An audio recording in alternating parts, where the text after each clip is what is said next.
Hey, I'm Jonathan, I'm Fieldy. And I am Monkey. and we're the band Korn, and you're watching us here on Billboard.com.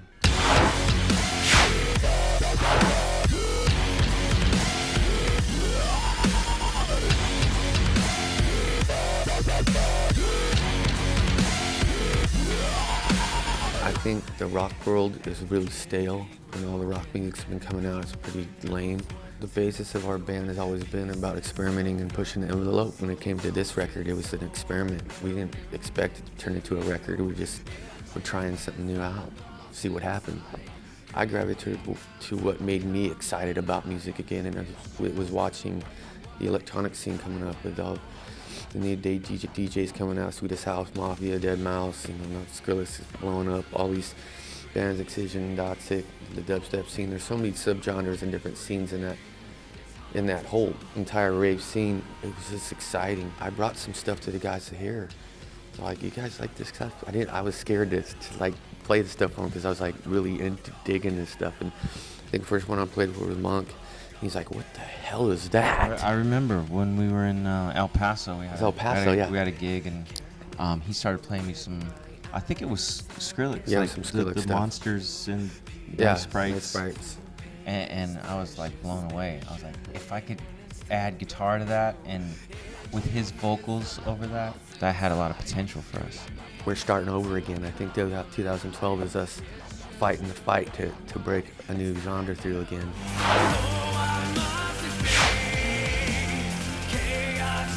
It's just me noticing around at the time that chaos does living and everything. There's drama everywhere. If you choose to grab you or get sucked into it, you can really easily, that can happen if you let it. And that was kind of like my thinking behind that when I was writing that.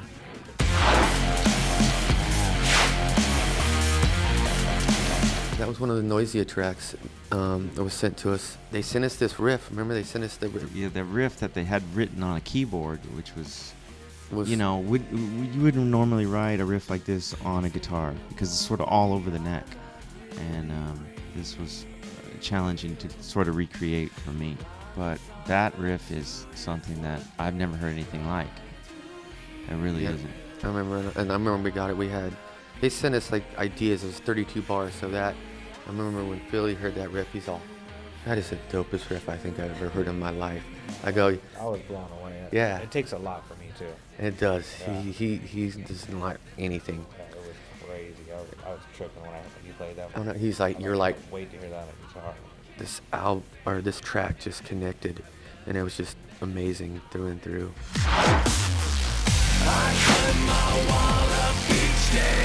We were grabbing these producers.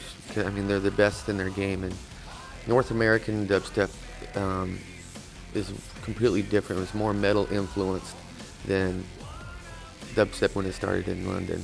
It lent well to my wall when that thing came in. So badass. We're like, oh God, when the guitars and the bass put on it, we're just like, what the hell are we making? What is going on here? And then I laid the vocals. That's that kind of that Gary Newman melodic vibe that I think you called it. Yeah, it's one of my favorite really moments on the record. Really like Gary Newman-ish, and then I break down into the wall. It's about my wall is like I wake up every morning, I throw my wall up, and by the end of the day, it's torn down somehow by somebody. Always run into something or some drama that's tearing it down.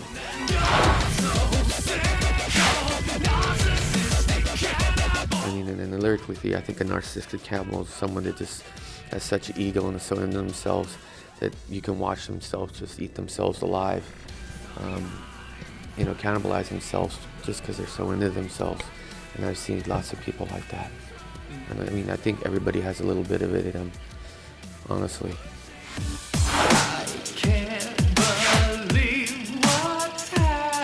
At the time, I've been really getting into the Illuminati and the whole conspiracy theory, New World Order. It's entertaining to me. If it's true, it's true. If it's not, it's not. I don't care, but it's been like a little pet project of mine. It was a song that I wrote pretty much about, like, I feel like Obama's an Illuminati puppet and how it's basically dragged this country down into the worst it's ever been.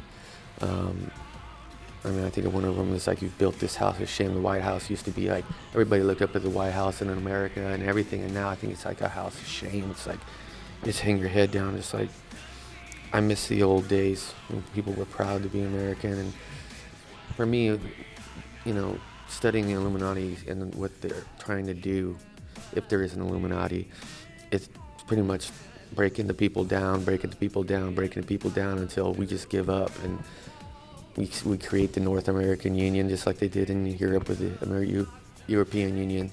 And then, you know, the Russians and the Asians will have the Asian Union, and it's all coming down to a one world government.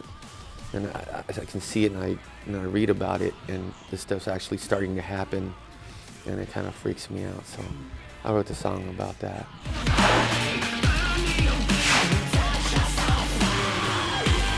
Bun The Obedient came from this guy right here. We were thinking of album titles, and that always stuck out in my head. It's like, you know, Bun The Obedient. I mean, basically, if we really did that, this world would probably be a lot better. Everybody just, you know, everyone just like, I look down there and I just see ants work around. Everybody just, every day go to work, do their thing, come home, and just like, no life, no expression, no art, no love, no, it just seems emotionless. I think if we shook things up more, that, you know, I think this world could be a better place.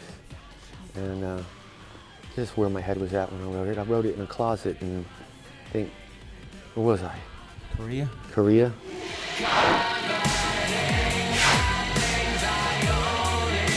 Yeah, me and Downlink did that song. I actually did some of the programming on that too. That was originally called November. It was a throwaway track, but I always loved it, and I kept telling Downlink, we're gonna do it. And Monk had done, and Billy had done bass up to a certain part, but we had to come up with a bridge, and we had to come up with different parts to make it work. And it was a pet project of mine and Downlink's, and it came out amazing. I love it. It's just really melodic, and it's about being introverted. Sometimes I just can't take life sometimes, and I introvert. So I build my sanctuary, and then that sanctuary is from my blood and my tears and just the pain that I have. And I go to that place, and that's where I find my peace, wherever it may be. That's my sanctuary, and I wrote it about that.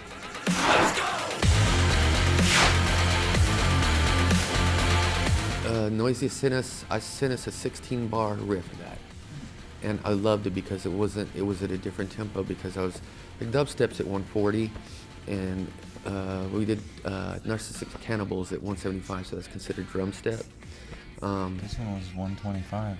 But this is 125, so it's not even considered dubstep or drum step or anything. It's just because, as I said, a different tempo. And it was just that, and the big bass wobs up. That's all it was, the whole thing. Wob. I go, I think we could do something cool, because all we got was the weird 125 beat and these big wobs that were just hitting on, you know, on the downbeats. And so we took it and we said, okay, put that into a basic, you know, song structure, you know, a verse, pre-chorus, chorus, and you know, a middle part, and then the chorus out. And then these two went to town on it, turned it into something completely different. And then I sang on that. That was one of the first ones I did. It's about relationships. It's, I mean, the first thing is like, I'm over you. Next verse is like, okay, God, I need you, because I need you. It's just the love-hate relationship that you go through in any kind of relationship. And it's just me going, you know, I've had enough. I'm going to take over and try and change this for the better for both of us.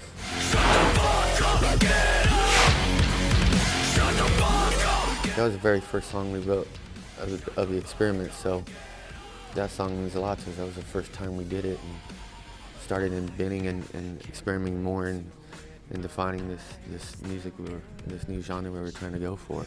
It was really just a work in progress. We didn't know what the hell we were doing. We were just going with what felt right. And, you know, that first one, Get Up, was really easy because Sonny, he was in a band, so he knows rock structures, and it was very easy working with him.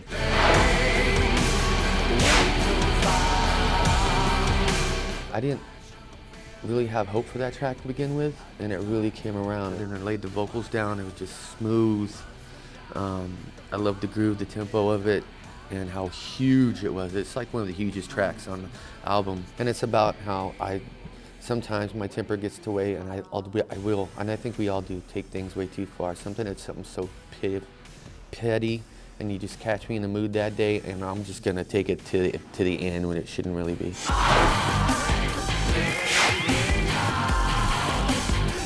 And that one was influenced by me. I capped a rat out of my tree, because we're at my house where we smoke. There's a tree over it, and the rats like to eat little berries, and I hate the rats. I would hate one to drop off there and hit one of my kids, or we're out there smoking and one drops in our hair. So I pulled out one of my 22, and I have these varmint rounds. They're little like shotgun shells just for rats or squirrels or stuff.